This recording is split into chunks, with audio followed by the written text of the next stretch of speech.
स्नेहसाधना yoga classes इथं तुळशीचं रोप देऊन योग दिन साजरा करण्यात आला। 21 जून रोजी स्नेहसाधना योगा क्लासेस इथं आंतरराष्ट्रीय योग दिन साजरा करण्यात आला। कार्यक्रमाची सुरुवात योगाची प्रार्थना करून करण्यात आली।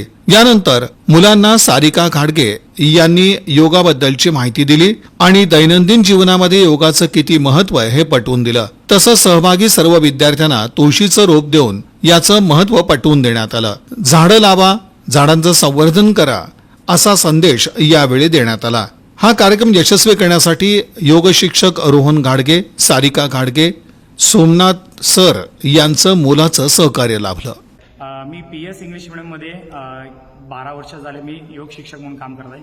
तसंच माझं स्नेह साधना योगा क्लासेस म्हणून मी एक 4 वर्ष झालं क्लासेस चालू आहेत माझे आणि आत्तापर्यंत मी स्टेट नॅशनलपर्यंत विद्यार्थी घडवलेले आहेत।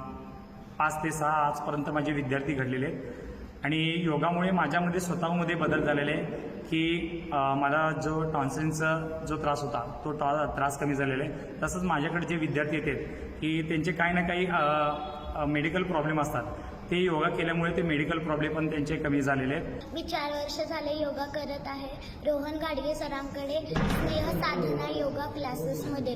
मी आधी खूप आजारी पडत होते, आता मी खूप स्ट्रॉंग झाले आहे। तुम्ही पण योगा जॉईन करा। तुम्हाला योग दिनाच्या हार्दिक शुभेच्छा। त्याचे फायदे तर सर्वांना माहीत आहेत, पण इम्पॉर्टंट आहे की त्याच्यामुळे इम्युन सिस्टीम वाढते आणि फ्लेक्सिबिलिटी येते। जी एका जागेवर बसण्याची क्षमता आहे ती सुद्धा वाढते आणि कॉन्सन्ट्रेशन पण वाढतं। मुलांना आजकाल जो स्ट्रेस येतो अभ्यासामुळे, तर ते योगा केल्याने स्ट्रेस कमी होतो।